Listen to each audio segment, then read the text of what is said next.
I've been creating video content of some kind since 2009, and in 2022, it'll mark my 10th year on YouTube. It'll also be my last year, as in May of 2022, I'll be graduating college and starting teaching the upcoming school year. As per normal for school districts around my area, doing what I've been doing for the past 10 years is frowned upon for a teacher to do, and in some districts, not allowed in the contract. Furthermore, I know personally that either way, I would want to stop. Teaching kids will be and needs to be my priority, not making videos. So once July 3rd of 2022 hits, this channel will be archived. All the videos but this one will be unlisted, and my days of creating video content will sadly be over. So I wanted to use this video to sort of explain what this channel was, what all I did, and celebrate the journey of the past 13 years. I've met so many amazing people in every place I've been, and I'm such a better person because of it. They deserve my thanks, and the little I can do is just tell their story here. I won't get to everyone, but I'll try my best.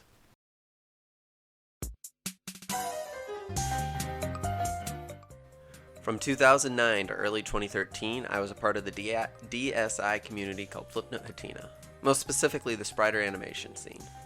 What started as a little fun time doing AMV's creations turned into being a part of community which seemed so distant and so far away from where I am now. I actually did an entire video about this in 2015, which I'll link down below if you want to hear more detailed thoughts on this. In retrospect, I feel fortunate for the people I was within the community on both sides of the playing field.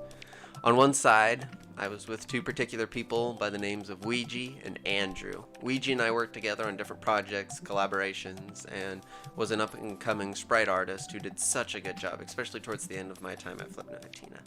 Andrew is definitely the most memorable of the people who I met at Flipnote Hatena.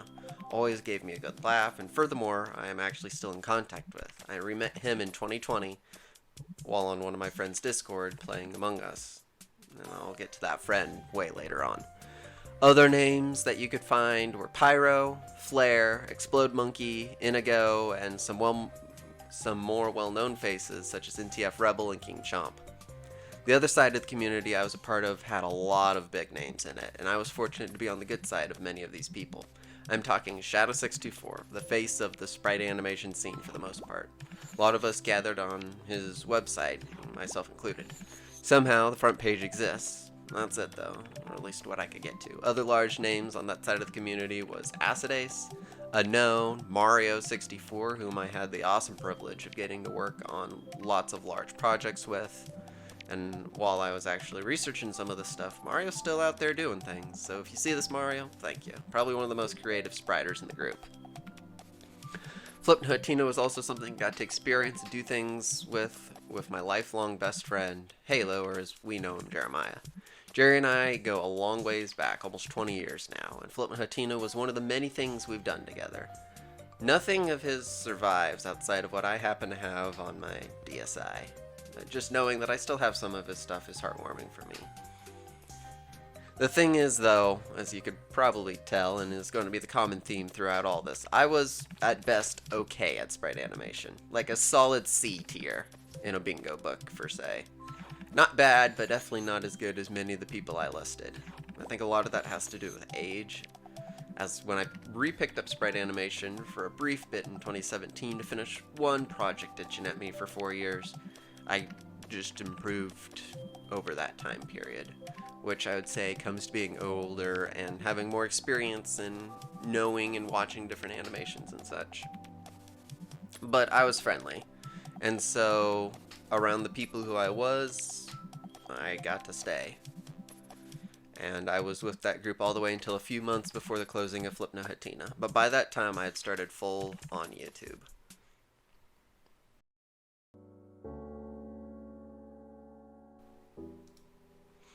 Just like what every YouTube content creator started out doing, I was introduced to content creation through the Ogscast and Minecraft. For me, that was February of 2012, and for the next 4 months I played with several people in my friend group. In late June, my brother had stumbled across a video editing software, and I found out that it allows you to record your own screen captures. Now, with my years of content creation of Flipnote Hatena under my belt, along with story and music writing for a combined of 10 years, I was so excited to start making my own videos, and Minecraft was an easy launching point. Unfortunately, I was hot garbage at two of the more important things for creating videos. The first was the actual video portion. My $200 Dell laptop would not have what it takes to cover recording and playing Minecraft at the same time, so videos were choppy, and when they were rendered, more often than not, they were rendered incorrectly and either froze up or sped up the footage. So that's what I had to work with. It took me months to notice this, and it was far too late. On the other side, I was an introverted freshman in high school, and had the charisma and the talking skills of a duck. One of my saving graces, though, was my love for commentating.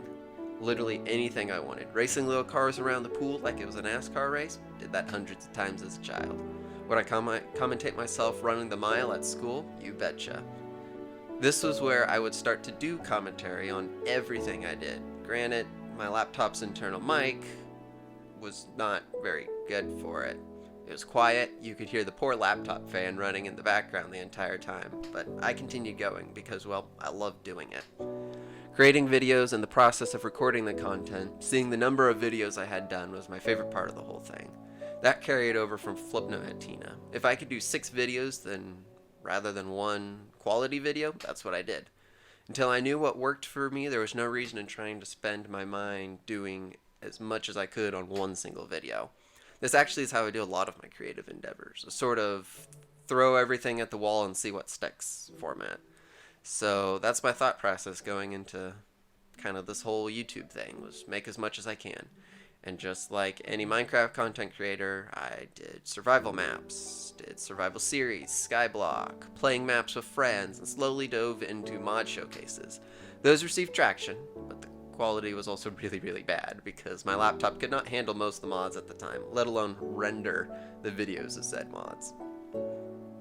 Starting in 2013, we all started playing on servers, and the first one we found our home on was Raidcraft Tekkit, a modded Minecraft server. This was classic Tekkit at its best, complete with towny mechanics that were really enjoyable for my brother, Tyler, and my cousin, Jacob, to play. The Raidcraft community was supportive of me making content, and I made several good videos, I would say, on things that would happen in the server, from auctions to fights to mining expeditions.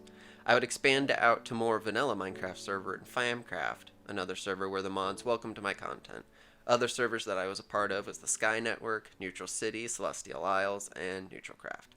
However, Raidcraft and Famcraft would be the mainstays of the channel until a new server, Townie Unlimited, came around. It would be about a dozen of us Raidcraft folks that would kind of pool together and start this own server for ourselves, which was in the style of Raidcraft, but different administration and all that, including my brother and cousin. And I would split time on all 3 servers a lot. That came to a halt when the Raidcraft admin team didn't like a chunk of their devoted player base, mind you, 12 out of the hundreds of players that played Raidcraft, moving servers.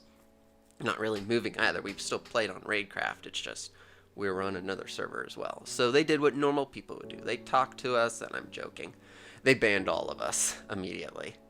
All of us. One of these was even one of the higher up mods for Raidcraft, who helped develop a lot of the website and a lot of the kind of towny things that they did.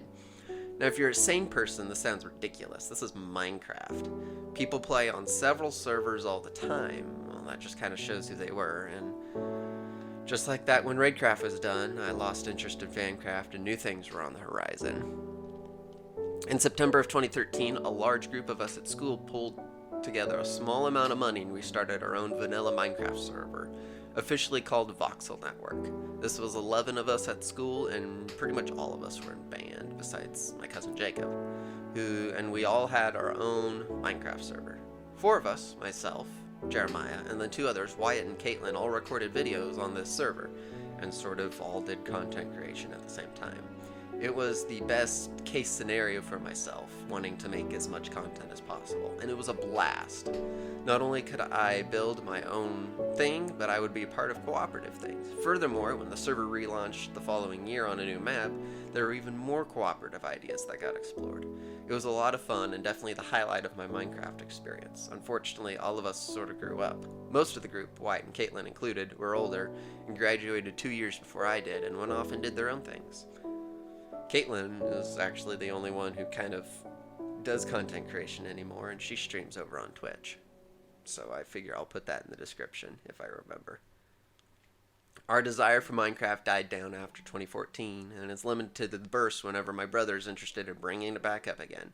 He has his own physical server, so anytime that we want to play Minecraft, he just sets it up on there, and we have about 15 of us that will play for about a month at a time, and then we'll stop.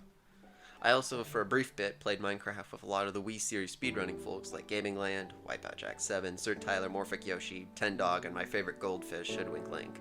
Whether it was Bed Wars or Morphic Server, it was just dependent on the time. That's where Minecraft left me. It was a start, but I could only do so much. I was grateful that it was something that I could share with my in real life friends so much.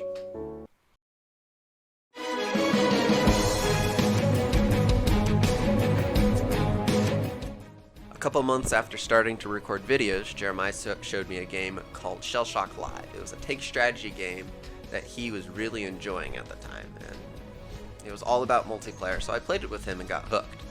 It was a lot of fun playing games, recording the shenanigans that would happen, being able to keep that in video form. I would wake up at 5:30, 6 in the morning to record a game of Shell Shock Live and had it uploaded before I left for school that day.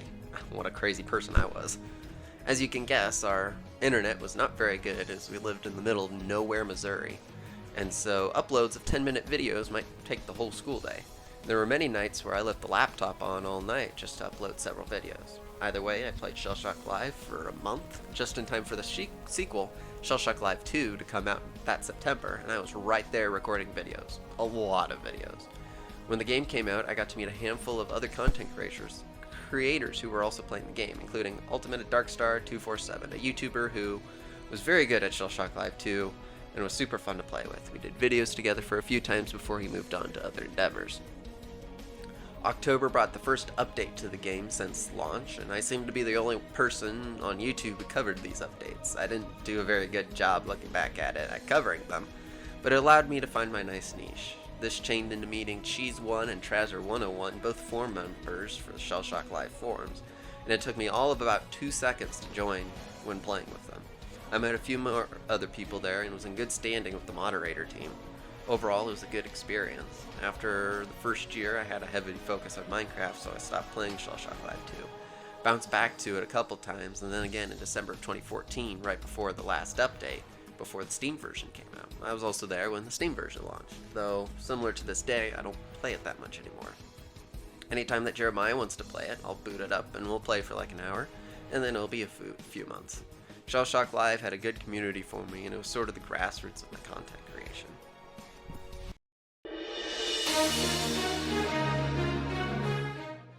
Now, growing up, my brother and I were Nintendo gamers. We had multiple Game Boy Advances, a GameCube, a Wii, several DS's and DSi's, and when 2012 rolled around, we got an Xbox 360 so we could play more games with our friends. And our very first game, and the first game we ever pre-ordered, was Call of Duty Black Ops 2. We've played other Call of Duties at that time, mainly on our DS and Wii's. It was exciting to get the full Call of Duty experience that wasn't motion controls. So once we got the game, we spent most of the time playing with Jeremiah, our cousins, and more friends, as Microsoft was the preferred choice of console in our friend group over PlayStation. In my time playing by myself, which was pretty rare that I wasn't playing zombies or playing split screen with my brother, I found a fascination for tomahawk cross-mapping. The idea of chucking a tomahawk across the map and potentially hitting someone sounded so fun, and still sounds fun to this day to me. And could be done in any game, but Search and Destroy was my stomping grounds. Now, Black Ops 2 was the heyday of Call of Duty sniping and trick-shotting, despite what Modern Warfare 2 lovers will tell you. So usually every third match or so, you'd see some sort of ragtag team getting together and jumping in and spinning circles around, trying to hit someone in the air and look really cool. So it was there, at about the end of December, I started playing with some of these people I found. The three main that you'll hear me talk about is Distant, Coda, and Vibe. There's others, but that's beside the point. With my love cross-mapping, I turned out to be a pretty good person to have along in these groups. The main way of these people to get their sort of cool clips and trick shots was to start a round to Search and Destroy, kill everyone but one, and then try and hit a trick shot on that one person. If I got a cross-map to start the game, that's one less person to kill, so I'd tag along, and as soon Coda and Vibe would convince me to try it out for myself. Now, I am a horrible sniper. Like, even to this day, I am bad. Let alone trying to, spin around in circles and then try and snipe someone. I played a game of run and gun, either with shotguns or knives, so this was completely out of my wheelhouse. But, you know, I tried and ended up hitting some. Not very good ones, but I hit some trick shots. Some people were supportive of me hitting the trick shots, like Vibe and Distant. Others were not. They weren't too happy with my lack of skills, which was understandable. Finally, in January 2014, Coda formed the clan Des Sniping, which lasted barely a month. Honestly, Vibe was the only one who really knew what he was doing out of the group of us, and he didn't play for much then for personal reasons. Around that time, I was getting super fed up with trying to sniper trick shot. It just wasn't working for me, and no matter how long Vibe and I spent in private match lobbies working on it, I wasn't improving very fast. And then he asked me if I had heard of Tomahawk trick shot, and I got introduced to the XJMX clan, an only knifing and tomahawk trick shotting team, and that felt way more homey for me. That got me thinking, maybe there's a plan for cross maps, and yes, there was. There were 3 ones that I found at the time. The first, which was the big one, was WWK, Worldwide Kill Cams. Their British counterpart to them at the time was XAMK, and then a small group of guys called iHawk. Now, this is where I first learned that you could cross-map people with grenade launchers of all things, and it was a much, much bigger deal than I thought of me just chucking tomahawks across the map for fun. My favorite was iHawk by far, posting videos of triple and quad cross maps, and it was so fun to see what they could go for, so I went for it. I worked hard outside of the tomahawk trick shotting I had to do in lobbies when I was Coda, Distant, and Vibe, and I got clips for a cross mapping montage. That came out March 21st, 2014. Skyfall, as the title would be, was part because I just watched the movie by the same name, which is still one of my favorite movies to this day because Vibe thought it sounded sick as an episode title. And it came out to be my first real episode. These clips were pretty good for what I was doing, and a lot of doubles and some really nice bank shots. The editing was hot garbage, but that was for good reason. I'm mildly colorblind, and doing anything with color correction is a nightmare. Dude, I actually see everything darker than it actually is thanks to the tint of my glasses, so everything turned out too bright. Also, as you can tell, the video's fuzzy, and that's because my Roxio game capture could only record at a snazzy 544i. That's right, not even 720p. So I needed to upgrade, and 3 days later, I got that upgrade. I got myself an Elgato Game Capture HD. I've been using them ever since. I actually have 2 of them. And hands down is the way to go for capturing footage, no matter what the Rochester speedrunning community will tell you. Also, around this time, I bought a second-hand PlayStation 3 to play Black Ops 2 with some of the members of iHawk I got to meet. The leader even gave me a private recruitment challenge to join the team, and that turned into my second player episode, which came out on April 1st. That's right, I had enough clips through March to make a second episode. Just in March, which generally is unheard of. And it was good enough to get me into the team as an Xbox 360 main player. Unfortunately, around this time is when most of the group disbanded, and even though I got to play a couple matches with them, I never got the full iHawk experience. But it was still quite the feat to pull off, and also around this time I was working with some smaller cross-mapping team called Visions Gaming, and I was being featured on the channel Picklearis, who was a musician who thought my cross-mapping montages were pretty cool, and had about 10 times the subscribers I did at the time. Every person in the Call of Duty community that dips their toes into kind of the clans and clip side as much as I do has sort of one clip that defines them. For me, that was the opening and closing to my 3rd player episode, back-to-back triple cross map on a DLC map in Black Ops 2. Furthermore, this was on members of Otto and Saw, 2 large clans with hundreds of thousands of subscribers at the time, and were well respected in the community at the time. This is where I got to meet some of them, and rather than be upset with me for, taking half their team twice in a row, they asked me to join them in some lobbies and play with them. This was pretty cool between, like me and Vibe and Distant and Coda, and I would say I got to play several lobbies with these members, and it's something that I can look back on and smile at. Meanwhile, I had 3 episodes down, and that gave time for Coda, Vibe, Distant, and myself to come together and figure out this whole clan thing. Us 4, and then adding Stripes and Frosty, created Dream Team Sniping, which was much more successful than Dez. So as a player and an editor and content creator, really, I wasn't great at it, but you could tell my heart light of cross-mapping, but I still carried on with Dream Team Sniping, making videos for them, and doing my best editing. No, die! If that goes in, no! No! God! Even more than ever, I was playing a lot of games and matches with Vibe, or Austin is his actual name is. He became a really close friend out of the group. We would do videos together, play Minecraft. He even got me into FIFA, which fueled a lot of more videos because FIFA's fun to play. I don't know much about watching it though. I got 2 more episodes out in 2014, and my 4th player episode came out in August. And then episode 5, which for a while, by far was some of the best clips I hit, released in September. School was back up, and I had more important things to do than play Call of Duty all evening. Like teach kids. This was where I found my love for teaching music, and currently is what I'm pursuing. However, my time away from DT left a sour taste in the mouth of one of the other managers for the team, DT Hybrid. By February of 2015, I had to leave DT. I never saw eye to eye with how to run the team between me and Hybrid, and it finally reached a boiling point. He was the more of buy your way into sponsorships and that sort of stuff, while I was more of the grassroots, create a backlog of content. In the end, I left, and when you have the person who sort of pushed out the content the most leave, DT soon dissolved out by the end of the year.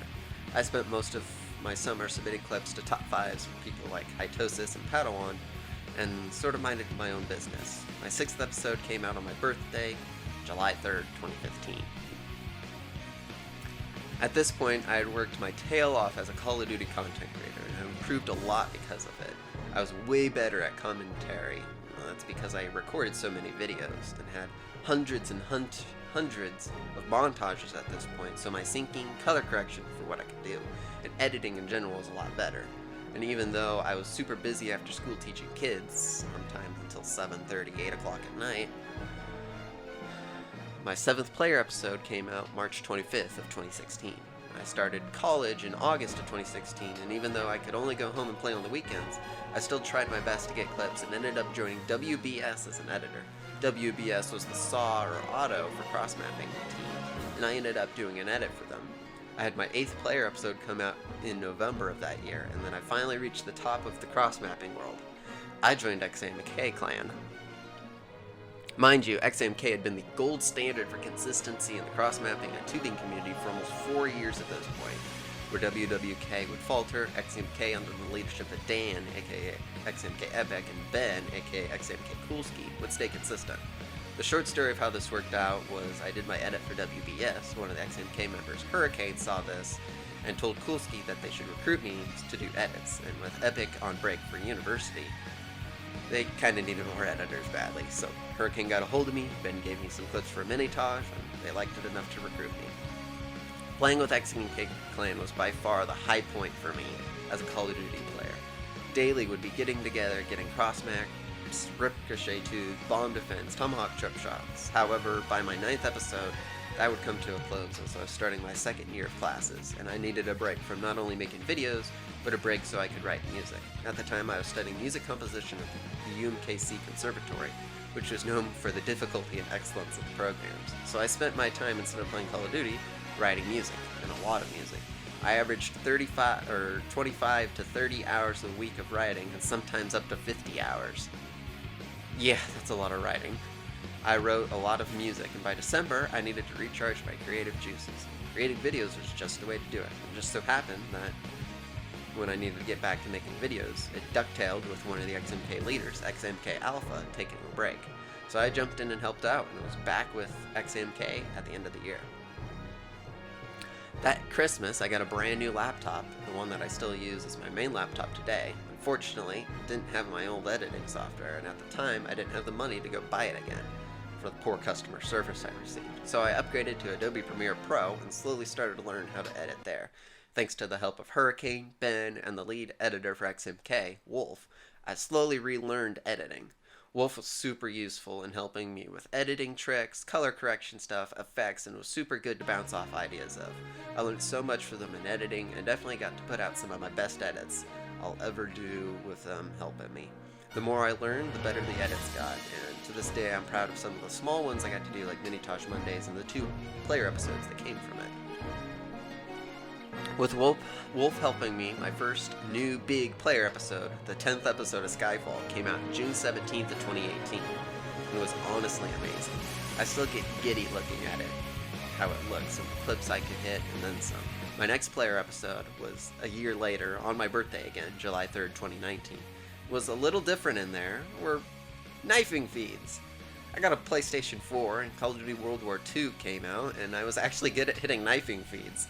So I got to add that to my arsenal of clips that I could hit, and it was a very solid episode, and another one I'm super proud of.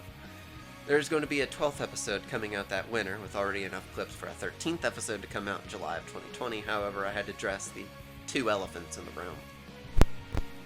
The first one, more specifically to Call of Duty, is that I was playing older games. Black Ops 1, Black Ops 2, Modern Warfare 3.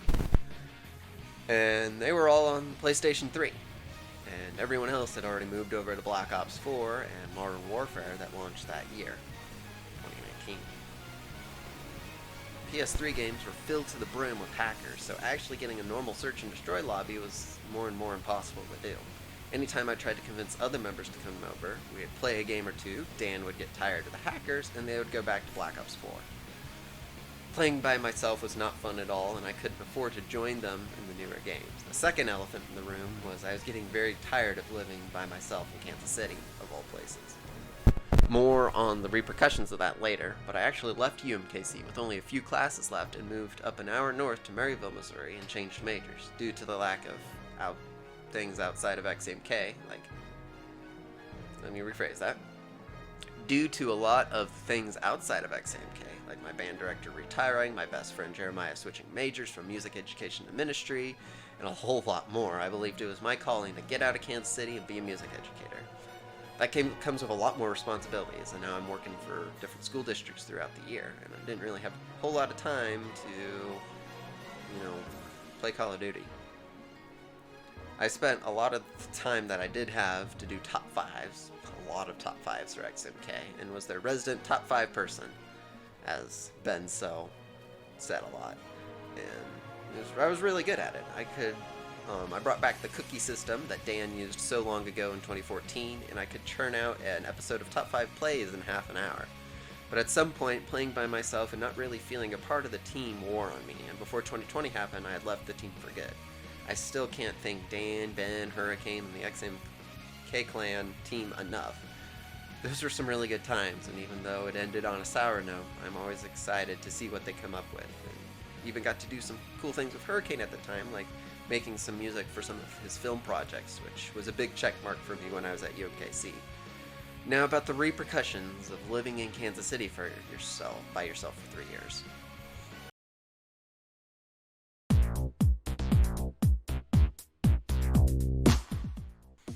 It was mid-June of 2016, and I wasn't playing Minecraft or Shellshock Live a whole lot, or really anything but Call of Duty, and I needed something else to balance out my creative endeavors.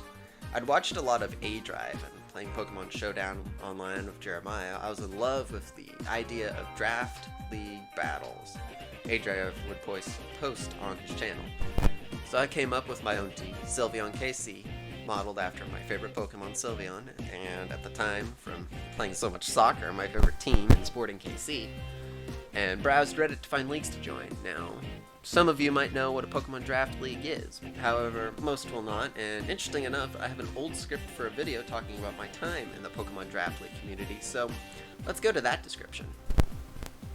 As a crash course, this video will cover the Pokemon Draft Leagues, a form of battling where groups of players draft Pokemon like a typical sports would compose a team, play those Pokemon for 8 to 12 weeks, and the better half of the group competes for the playoffs for a champion.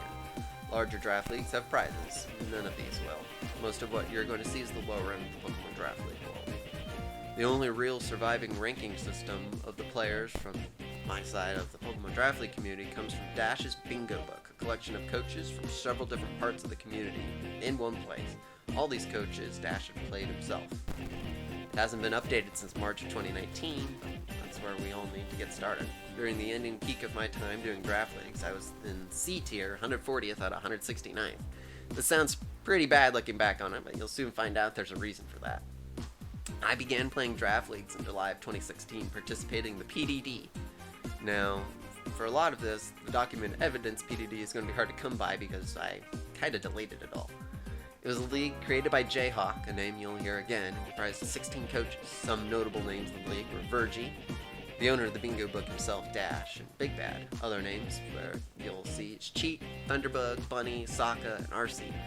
As an adamant content creator, I recorded as much as I could. The draft analysis, team builders, and the actual matches, if I could. Draft leagues were a way to satisfy my itch as a content creation and give me something to do between classes down in Kansas City. That was all from the old script.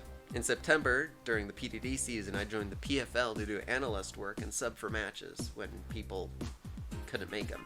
I even started my own league called the TISA, which turned into SDLA. This was one league where Jeremiah got to join in and ended up winning the final season of it.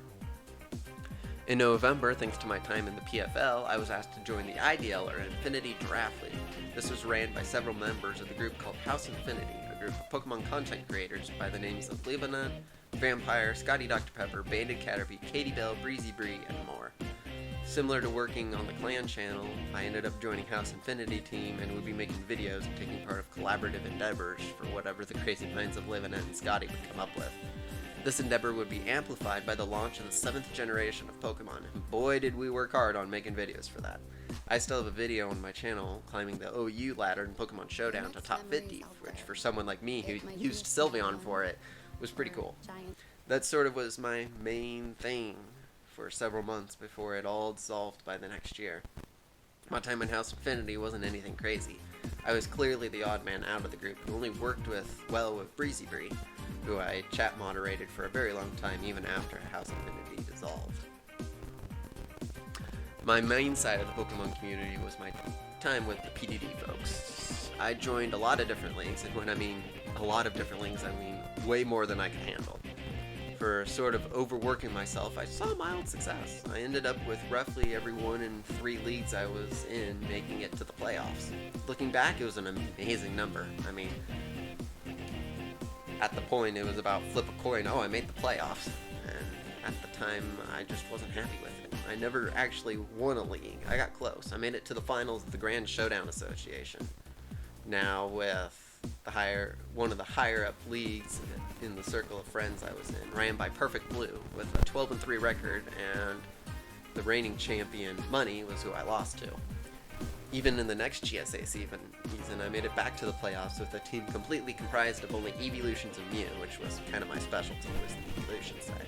I had several really good leagues, including quarterfinals for the DPA Season 2, semifinals lost to Jayhawk and TISA Season 2 as a 7-7 record, quarterfinals in SDLA Season 4, semifinals in the WCL Season 1, PUL Season 1 quarterfinals with a 7-5 record, Lude, yeah, that's the name of it, thanks 27, Season 2 quarterfinals, and SDLA Season 5 semifinals league where Jeremiah won the championship. Furthermore, in caps, in 2017, I started a series which in my opinion was one of the coolest ideas I've ever had content creation-wise. I called it League Center, and each week I would go over the previous week's matches for about half a dozen leagues. We'd look at replays, and everyone's favorite part, I would interview a different coach each week. I did this roughly for about 24 episodes, and it was a blast. It was a lot of fun, it was a lot of work, and I could barely manage it. It wasn't something I could figure out how people could help me with. I really couldn't figure out how anyone could help me with anything at the time. And hold on, let's get to the elephant room.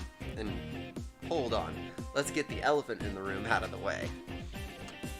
That's a lot to be proud of. That was 10 out of 19 leagues I made the playoffs with. That is over half the leagues I was in that finished. I made the playoffs. A lot of these were smaller leagues, GSA being the largest, but that shouldn't matter, right? Wins are wins, and looking back, it's good to see that. However, as my college band director would say, there are a lot of really good things, but that won't help us now, will it? That stretch of my life, I was living in Kansas City, going to university. Besides for the year where I spent a year with my cousin, I was by myself, and to be 100% honest, is probably the roughest part of my life. Most of those days would go by, and I wouldn't speak to a single person in person. It was go to class, drive back to the apartment, and work. Furthermore, my third year of college, I would live by myself 10 minutes away from the most dangerous part of the city, and 45 minutes away from any friends or family. And there would be many days where I would wake up at 3 in the morning to gunshots just a couple blocks down the street. Pokemon and then speedrunning were my escapes, my ways to belong. I had to prep and be ready every week for a match, or in the speedrunning world, had to prepare for a marathon. Someone was counting on me to be there on Saturday to do a match or do a marathon run. Well, losing is a part of any game. For someone to win, someone has to lose. Generally, all coaches will have a bad season where they have a rough go and might only win 2 games, but generally they always win the game. Generally, one game will go in your favor to where if you have any competence in you, you'll win. Well, I think you can see where this is going. This is Zastel, a league ran by Dash, the owner of the Bingo Book and the person you've heard of already. This league was made up of some of the most noteworthy people in the community. Blue, Calgeo, Big Bad, Cheat, Skyla, Ice, names that everyone would recognize like 27, Pedro, Bacon, Oaks, AJ, Thunderbug, Ozzy, Caper, and Techno, and more. This was a big deal. This was the baby of Dash. This was his, let's get everyone who I know is good together in one league and make it as good as possible. This was so big that we spent 3 hours going over a draft analysis together. For a draft which everyone who I talked with said it was my best draft I had ever done for someone who's doing evolutions.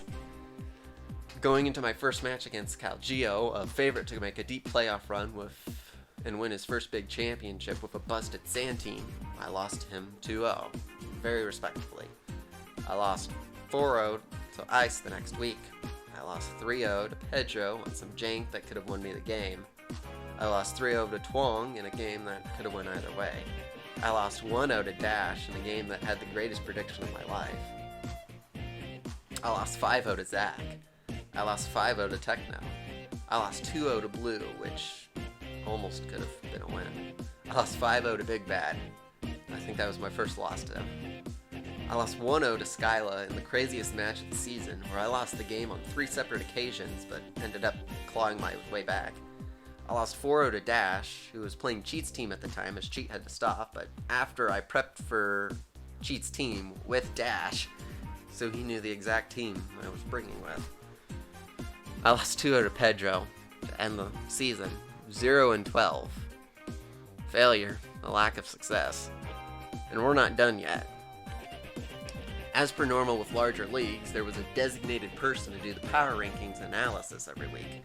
That person's name was Zorse. Now, later on, Zorse and I would get to be pretty good friends and get along with, but this is Zastel. Zastel, well, Zorse hates my guts. As a teacher, we all know that students who mess up, people screw up. Good teachers won't hound on the students who, know that they've screwed up. And I know with my students, a lot of the time when I notice they screw up at a part and they notice, I generally will use that phrase, at such and such measure, you know what you need to do to fix it. Zorse is not a teacher. Zorse is analyzing these matches like a sports analyst would. You see the 2017 Cleveland Browns and you make fun of them as much as possible because to you and others it was funny. Fortunately for Zorse, I'm not the Cleveland Browns, and joking or not, bullying can go only for so long without repercussions, and that's what it was bullying. As a teacher, I'd turn that into my principal and the student would get repercussions. There's no turning in Zorse to anyone. For something I genuinely put in hours each week preparing for, getting belittled by every time I lost, and I knew what went wrong was not good for someone who already was struggling with that outside of my escape. When you get told that you're a failure each week for 12 weeks in a row, well, repetition legitimizes. Zastel came and left and was a poison, a little toxic poison. What was supposed to be fun in a new league turned into a toxin that eventually led to the next league, the Dream League or UDL. In terms of Dream League and the United Discord League, a lot of new faces were in here and a lot more competition. The DL and UDL were a group of guys that knew each other for a long time, like the names of Burra, Knight, Brain, Cookie, and others. Don't get me wrong, these guys are some of the nicest people I met in the community, but that requires to have an okay mindset to begin with. My stunt in the DL lasted 4 seasons, and I got 9 wins across 4 seasons.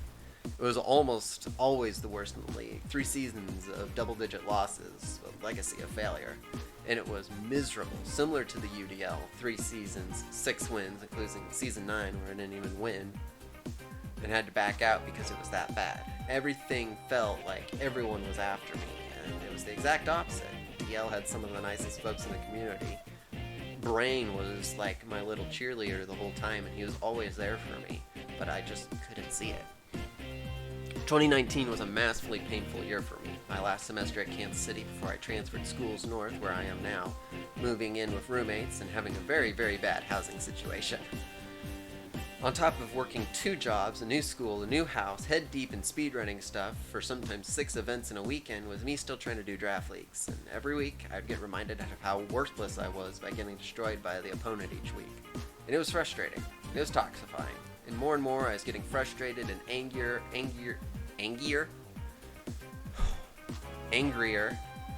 and lashing out each week after week because all I wanted to was escape and enjoy myself. And it was boiled over June of 2019, but that's for the next chapter. After the thing that happened, I left. I got up and left. I couldn't take it anymore. Brain and Knight and the UDL people and the DL people were super nice. Even 27 and Blue and all of them were nice, but I just couldn't take it. I even tried to come back in 2020. It just didn't work. I was a monster of what I once was, and nothing could seem to help. Well, one person did, and we'll get to him later. Let's try and end this on a better note. 2020 rolled around, and I felt pretty bad, and still do, about the situation in Dream League and UDL. But I knew I had something in me, something left improved in my draft league experience, and that worked out. At the beginning of the year, I had 2 different leagues I joined. The first was the PSR, or the Pokemon Speedrunners League. This was exactly what it sounded like. People from the Pokemon Speedrunning community, which my Pokemon channel experience got me in, getting together and doing a draft league. Some names might sound familiar was Roushmore and Amoeba and Gino, who had previously met at a speedrunning marathon at the time was really good friends with. Gino heard me talking about my background in draft leagues, and when PSR was looking for members for the upcoming season, he got me in. PSR was a challenge. A lot of talented players who were just like me spent most of their time speedrunning, so we were more on the same playing field. PSR ended up being where I shined the most of my creative sets and team building.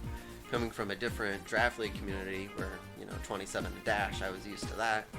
Moving over to PSR, I got to show off a lot of really creative matches and really creative setups, and which led me to the quarterfinal of the playoffs, where I ended up losing to Gino, the person who helped me so much during the league. I ended up beating Roush, the person sworn to win the whole thing, twice in the regular season, which I think was actually his only 2 losses in the regular season. He ended up losing to a sub-coach who was the past champion, but PSR has definitely highlighted my creativeness that I so missed from my early days of GSA. The other league I was in was the VDL, a new league which my old friend was in, Mop. Mop actually grew up 20 minutes down the road at a rival school when I was in high school, and I had met in several other leagues, and it just so happened that we found each other again, and the VDL was also a blast. Not as creative sets, but still good enough to where I made the quarterfinals in that as well. I left the VDL in more pursuit of teaching opportunities, and I left the PSR after another important event that we'll touch on later, but it was a good ending to what could have been a disaster of a stint in the Pokemon Draft League community. I made a lot of friends. I also got a lot worse as a person. Like, way worse as a person. It would take a lot of healing and time to recover. This last community was my chance to attempt to redeem myself and try and fix what I felt was not a very redeemable part of my life.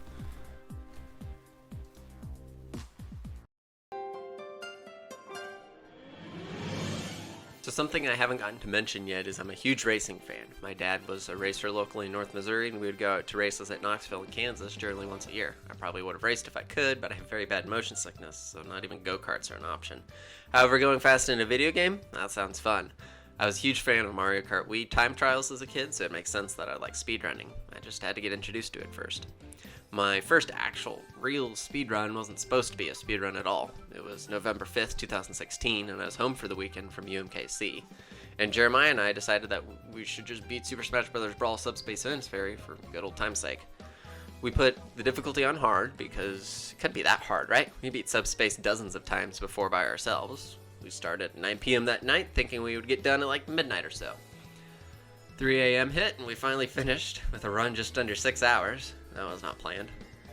That got Jeremiah wondering what was the fastest time to finish Subspace on hard for a co-op run. The answer, to what he could find on the site speedrun.com, was the time we just set.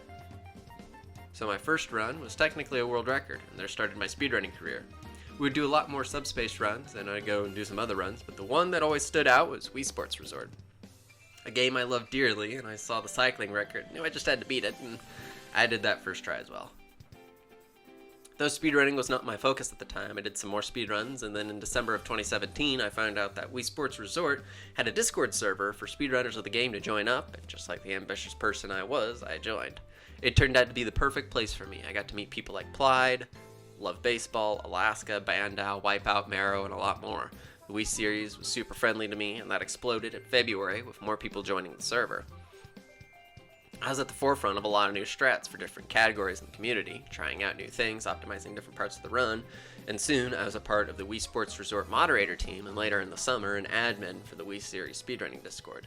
What we could do in 2018 was amazing, and set the foundation for a lot of the amazing things they do today. At this point, I'd been streaming about 6 months or so on Twitch, and mainly for House Infinity stuff, but now I was streaming my speedrunning attempts as early as mid-January, and I was racking up a lot, and I mean a lot of runs, and that caught the eye of one amazing human being named Count Gooby. Gooby might be just one of the greatest people I've ever met. He is the face of Midwest Speedfest, the largest speedrunning charity marathon in the Midwest, and by far the best pestio goobin time you'll ever have of a speedrunning event. Gooby was reaching out to people to run at their next event, Mid-Spring Speed Fling 2018, an online marathon raising money for, hold on a second, that was 3 years ago, let me ask Gooby. Conservation International, thanks Gooby. With the rise of Wii Sports Resort's popularity, I not only got to show off Wii Sports Resort All Sports, but myself and the smartest brain in Wii Sports Resort Golf, Ten Dog, showed off golf in a race which was so fun to do, and that started my love for speedrunning marathons, and I did a lot of them. In the summer of 2018, I was back into speedrunning Super Smash Bros. Brawl, just in time for the community to work on their version of Bingo.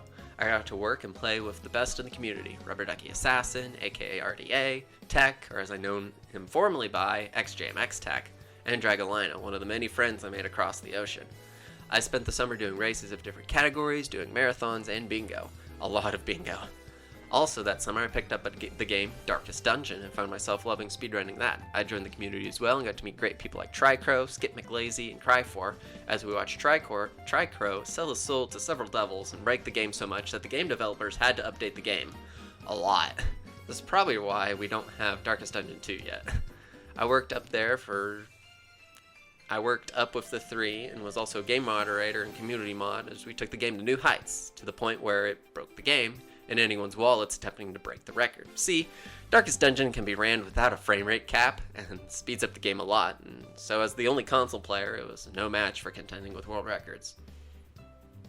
July of 2018 marked a really big event for me, Resort Fest International. See, while I'd been taking part in different speedrunning marathons over the Wii Series community, I had been working with Wipeout Jack 7, Plaid, Alaska, Ten Dog, and others forming a speedrunning marathon ran by the Wii Series community. That turned into Resort Fest, which under my leadership had 7 marathons in 1 year. Yeah, I was crazy. We had Resort Fest International in July of 2018, Resort Fest Fall Fright in October, Resort Fest Game On, a half online, half live at KC Gamescom in Kansas City in November, and Resort Fest Winter Rush in February of 2019, Resort Fest Springo Bingo in April, Resort Fest Wii For All, a Wii Series exclusive event in June, and Resort Fest International 2019 on the 10-year anniversary of the North American release of Wii Sports Resort in July. My time creating Resort Fest with Wipeout and the crazy things that happened because Resort Fest should be its own video. But unfortunately, that'll be just a memory. We have a lot of amazing runs, amazing help from people like Gooby, Gaming Land, Marrow, Sir Tyler, and more.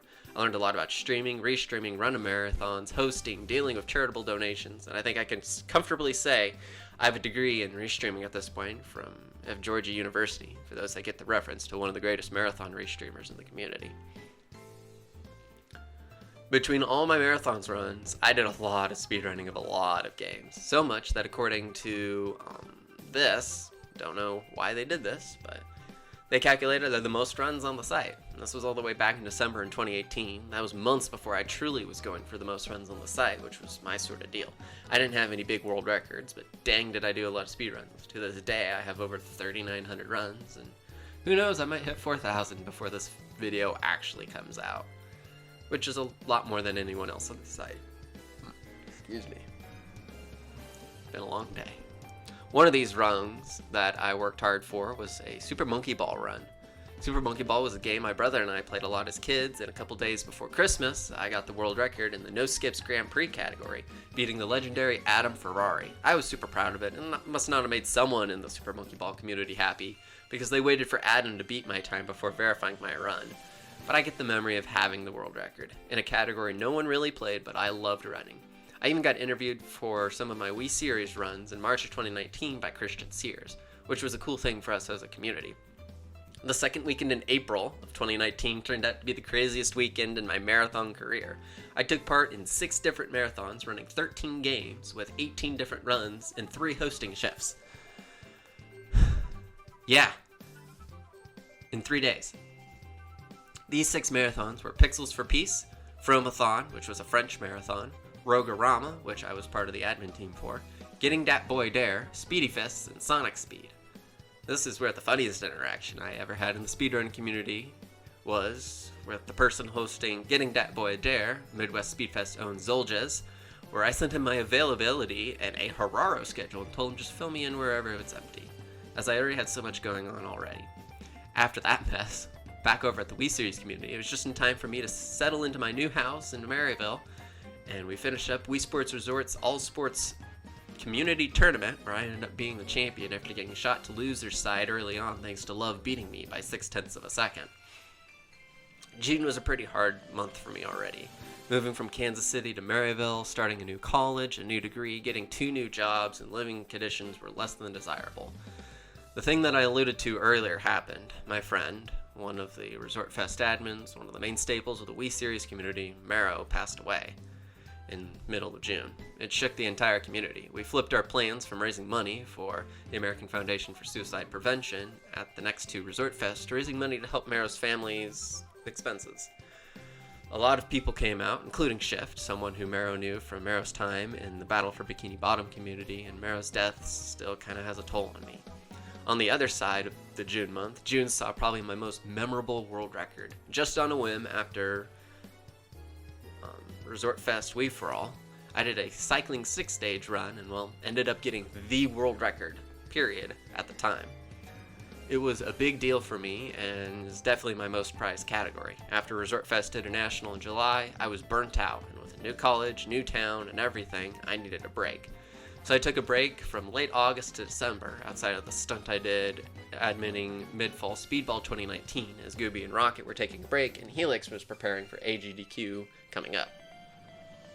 In my time back, I explored new speedruns. With my time in the PSR League, I met some new people, and by March, I was enjoying some Super Mario Sunshine Bingo, something now I enjoy watching, and got the chance to commentate said run at Mid-Spring Speed Fling 2020, where Gino and Tober faced off against Splash and Juan.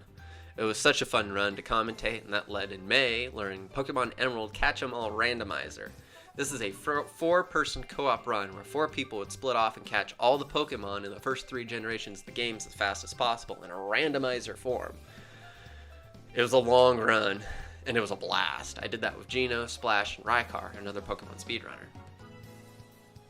On the Wii Series side, 3 big things happened that summer. First, I picked up my second community tournament win, being the champion of the Wii Sports Resort Bingo Tournament, beating out a returning Triple T who seemed to come back just in time for the tournament and knock me into losers early on. And then we met in the finals, and our first match, I believe, still to this day is the current Blackout Bingo world record of 31 minutes flat. Next, the day after our big Pokemon Emerald co-op run, I picked up my next big world record, a record that had been standing for the longest out of the main categories in the Wii Sports Resort community, Quack percent. There's 3 of us going for it at the time, and I beat out Benders, who also beat the record roughly 45 seconds after I did. It was really close, and I was happy I could get Tendog to come back to the category he so greatly optimized, and he took it back like he rightfully deserved.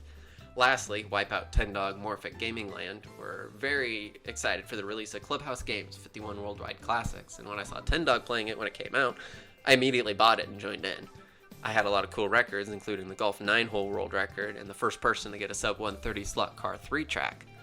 Clubhouse Games was a lot of fun and allowed me to do more things with Wipeout in 10, moderate some more games, and add it to my run total. Everything was smooth sailing into July, which means something had to happen. Alright, warning. Big warning. I'm going to even cut out a lot of the video for this. This gets difficult to talk about, and I'm going to talk about some really serious and personal stuff. I suggest that unless you're prepared to listen to it, for some not safe to work things, skip to this timestamp on the screen. Don't know what timestamp it is, though. Okay, you're fair warned. Let's talk about July 3rd, 2020. During the end of June, large swaths of the competitive Smash Bros. Community got exposed for horrible things, and they erased them from the community. As you can guess, the speedrunning community took that and ran with it. Within the end of July, there were 30 names on a list which the community kept track of like a wanted board to be erased from the community. It didn't matter how large or small the person was. It was guilty until proven innocent, and for the unfortunate, and get them out. Now, I was fortunate. A target was not on my back. However, I knew about half the people on that list. Some of them were close friends. People I was in communities with, did marathons with, and watched their streams. Most of these people would literally be erased from history. World record or not. Very few were even given chances to defend themselves. And it didn't matter if this happened yesterday or in 2014. And you already had the issue solved out then. It was all brought up and wanted to be burned to the ground and let them rot away. I'm going to talk about two specific people. The time to talk about what case was made against them has gone and passed, and I'm not here to debate that and how people should feel. And I'm not wanting to point fingers at anyone. I'm talking about how this affected me, and it affected me badly. The first was RDA, Rubber Ducky Assassin. Now, he had a good amount to lose, being one of the most important people in the Brawl community, having a lot of world records, being moderator to several games, and being part of several marathons, along with his Twitch channel fanbase. RDA was one of the fortunate folks, though. The Brawl community had patience and grace, which I can only assume was tech stepping in. The cases were made, and in the end, by the sight of RDA still streaming to this day, he wasn't eradicated from existence. That's how everyone should have been treated in this.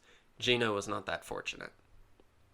Gino and I were finishing up a bingo match with Splash and Tober when the news came out on my birthday at 2:30 in the morning. To my knowledge, he found out the news at the next morning like I did.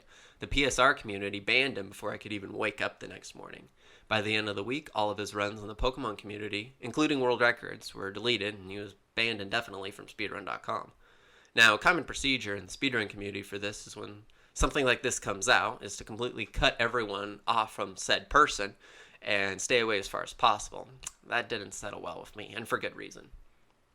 I mentioned in the Call of Duty chapter, Austin, aka Vibe, in January of 2014, went away for a bit of personal reasons. That's because he attempted to take his own life. He survived, but lost enough blood to knock him out, and he was in the hospital. His mom came on the mic one day while we were in a party and explained everything.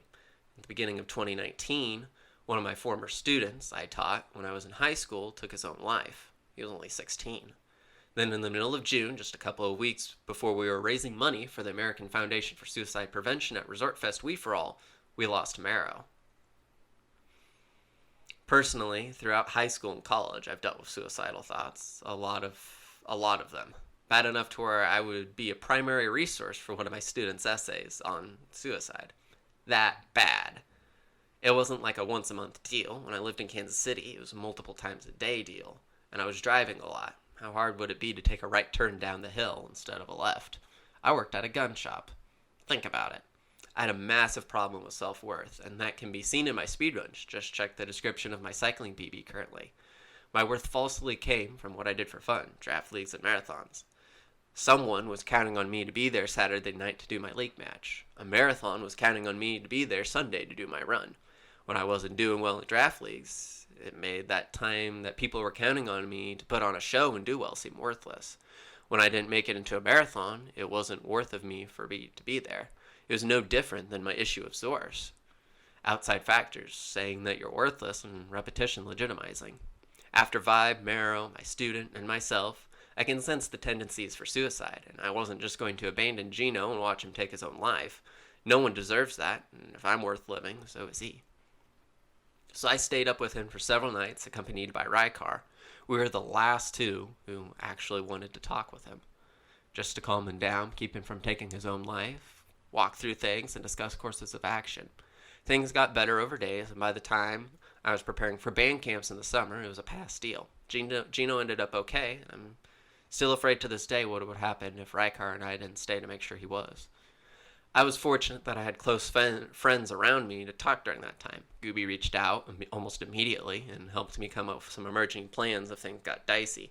Helix checked up on me and made sure I was okay, and they were the one that helped me retract my Midwest Speedfest runs for that summer event that I had planned.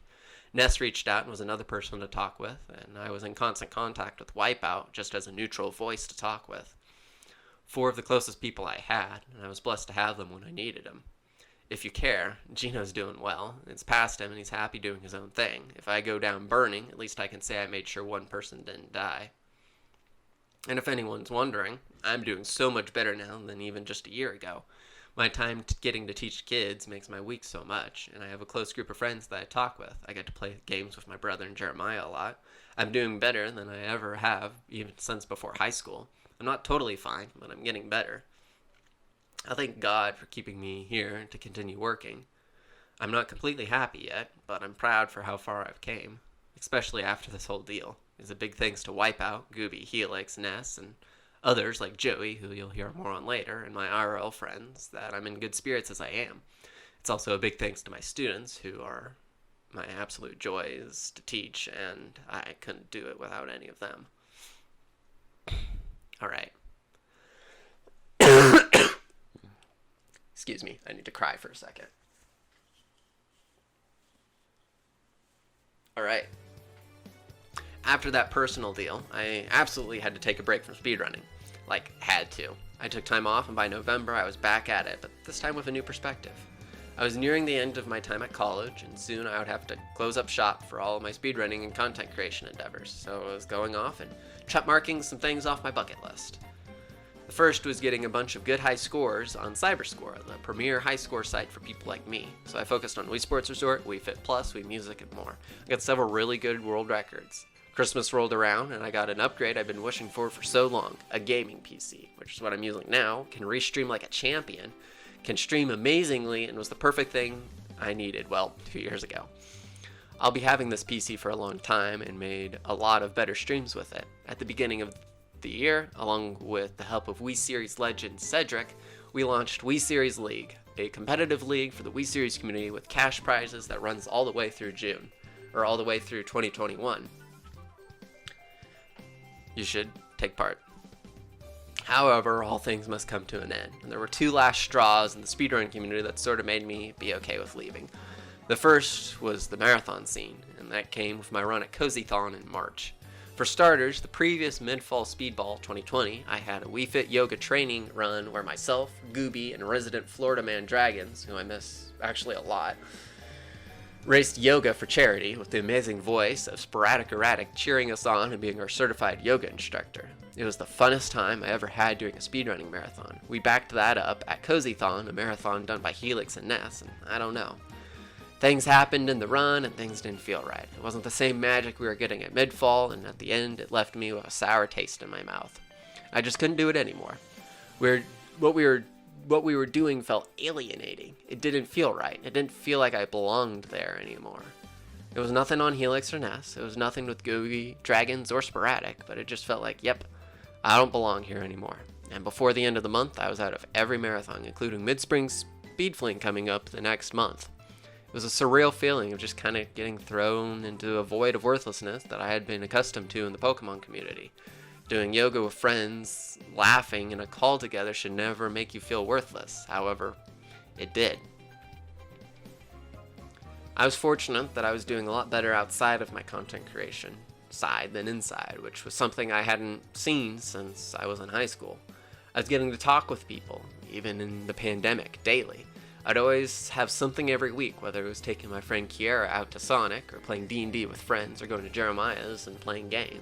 I did some sort of social thing to where I was always talking with people face to face, and I was always getting to go down weekly and teach kids at the school I was working with.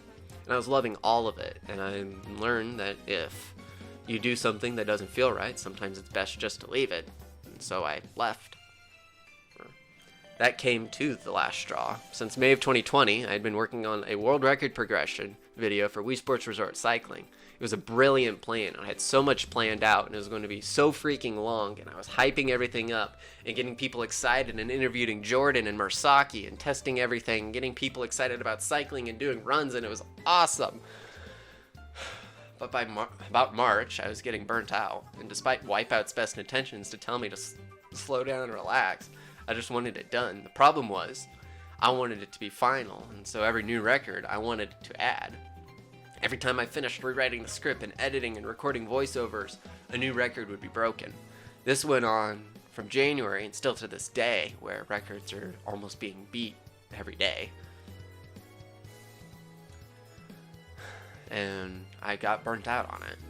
I uploaded a rough version of the first half in April and after leaving the community because I wanted to spend more time teaching kids. It covers the world record history from 2009 to right before Murasaki's time, right on my world record, which I was so proud of years ago. I couldn't do it anymore. Speedrunning had burnt me out, and I had greener pastures ahead of me teaching. In fact, I really haven't done any more speedruns since April. It feels good not having to worry about things like that. I just want to briefly list out some of the communities I was majorly a part of, some of the major people I was with. So like Super Smash Bros. Brawl, I did a lot of the target test stuff and still have the all target tests, all characters world record. Races, bingo, and the people that I palled around with, RDA, Tech, Dragolina, Gary, and more. In the Mario and Sonic Olympics community, I was a 2012 London moderator, world record holder, community ambassador because the other moderator wasn't very good. Marathons, I tried to do a lot for Mario and Sonic, and I got to pal around with Connor Jim, Spiel Pro, and Mr. Fun. Clubhouse Games for 51 Worldwide Classics, I was a game moderator, and I got to do things with Wipeout, Morphic, and Ten Dog, and Gaming Land. Darkest Dungeon, I was a community admin, I did bingos, I did a lot of marathons, and I got to do things with Skip, Lazy, Tricrow, and Cry4. For all the charity marathons I did, I was a major part of Midwest Speed Fest from 2018 to end of 2019 or so. Or I guess, yeah, that's right, 2020. Resort Fest International, Pixels for Peace, where I was a pretty big host. I did a lot of smaller marathons for them as well. And I got to meet some of the amazing people like Gooby, Helix, Noob, Ness, Slowa. I mean, I could go on forever talking about the charity people I got to meet. And then lastly, the Wii Series speedrunning community. I was a game moderator for several games. I was a community admin. I was a tournament organizer. I restreamed matches. I restreamed marathons. If someone needed me at 3 a.m. because we were getting raided, I was there at 3 a.m. And I couldn't have done it without Wipeout, Love, Clyde, Alaska, Gaming Land, Dragons, Cindy. There's a lot of people I could list off in the Wii Series speedrunning community. It's probably the community I will miss the most. I think my name will always be there for the speedrunning world now, and I'm okay with that. I worked my butt off trying the best I could, and whether it was a Wii Sports run or a marathon, try my best and give it 110%. I'm proud of some of the amazing things I accomplished, some of the amazing things I got put on, and the amazing people I'll never forget, and the lessons I'll learn from my speedrun community time to teach to my future students and kids with. I'm truly blessed to experience what I did, and none of it would have happened without Jeremiah and I thinking that we could finish Subspace in 3 hours. You know, I think we should try and beat Subspace in less than 3 hours.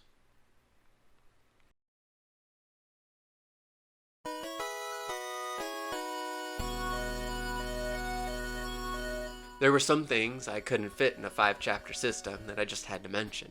I had the privilege during 2014, 2015, and 2019 being a part of a series called Halo Ninja Warrior, modeled after the actual show American Ninja Warrior, and done either in Halo 4 or Halo 5. I was a contestant 4 times, and Smoky Massacre was always so excited to have me. Unfortunately, I don't have the funds to continue playing and be a part of the show, but I am thankful for my time on the show.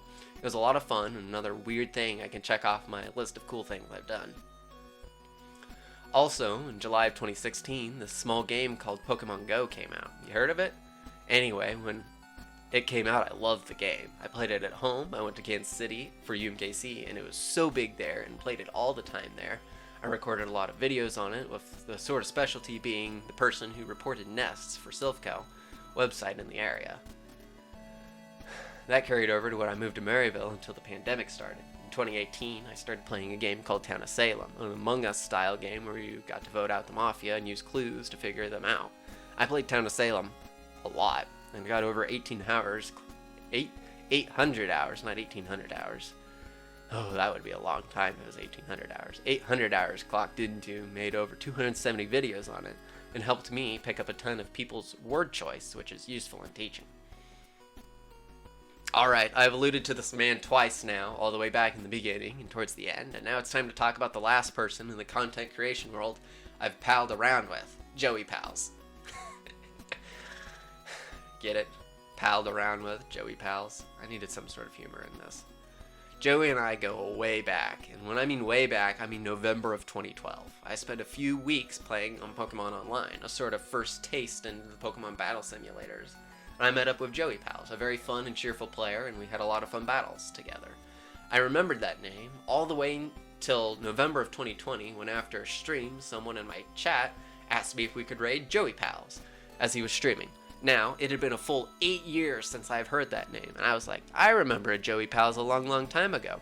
Surely it ain't the same Joey Pals, but we'll see. If he's anything like the Joey Pals I know, he's going to be awesome. Well, wasn't I in for a treat when in fact it was the exact same Joey Pals I knew from Pokemon Online 8 years ago. Re-meeting Joey was one of those things you'll never believe me stories. That, coupled with re-meeting Andrew, as I said way at the beginning, someone who I hadn't talked to in the same amount of time, in Joey's server. Two old friends that I'm so glad I get to talk to now on a daily basis now. Just sort of a good smile to end things off on. The last thing I got to add to my content creation resume came in the release of new Pokemon Snap, a game which I played a lot of. So much that with some encouragement from Tendog, I ended up placing really high score-wise, and even into the top 100 in the world best players at a certain time. Sort of great way to cap off my hardcore content creation. Even though I did so much, there were some things I never got to share. I'm a huge Super Smash Bros. Fan, and even today, on my birthday, I'm going to go participate in our local Smash Bros. Tournament at my brother's house. It's something I wanted to do competitively locally, and my brother's done in Kansas City, but the pandemic stopped that from happening in Kansas City or Maryville. I've been a Pikachu main since Smash 64 and doubled that up with Yoshi in every game, and I can say I solidly play Yoshi really well in singles. Even against tough matchups like Palutena, it's always a chance that I can win. We also have a focus on Squad Strike up here, so my Squad Strike team consists of Yoshi, Pikachu, Lucina, and then currently deciding between Falco, Isabelle, Mario, Bowser, and Link. Just depends on the day and the opponent which one works best for me. I have a love for commentary and broadcasting. It's why I liked hosting marathons, why I liked commentating speedrun races, and why I liked restreaming matches. If I wasn't gifted in music and teaching, I hands down would be going into some sort of broadcasting or commentary job. And I hope my little love for it, that someday I get to crack out the commentary voice and use the top 5 plays, play-by-play voice that XMK knew me for so long. Also on that note, I think I would enjoy doing some voice acting work. I got a little taste of that in House Infinity. It would have been fun to try it out a little more.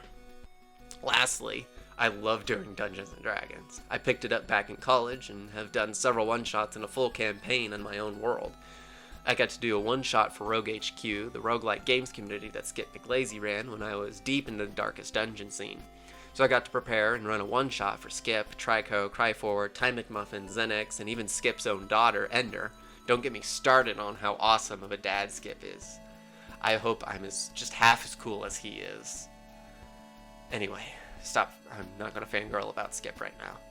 That's for a different video. There was some promise when Newt from the Midwest Speedfest crew was doing a one-shot for a milestone goal for her stream, but I somehow missed it, unfortunately. These past 12 years have been half my life. I've learned so much creating content, being in the communities I was a part of, and the amazing people I met. It's not all been smooth sailing, but I learned a lot of life lessons that I can't wait to take with me and teach my students and my kids with. If you have a story you want to leave down in the comments from my time with you, feel free to. It'll be nice to look back at on the future and smile at the good times. If you want to privately talk about something, my Twitter's open until I start teaching. There are so many people I can thank, and I don't know if I'll get all of them, but this whole content creation thing has been quite the journey. To Andrew, and Mario, and Acidace, and Shadow624, and everyone in the Flipnote Hatena Sprider community. To Wyatt, Caitlin, Jagar, and all the people I played Minecraft with. To Vibe, Dan, Ben, Hurricane, and the people I met in Dream Team and XMK. To Blue, 27, Brain, Mothman, and all the people I met in the Draft League community.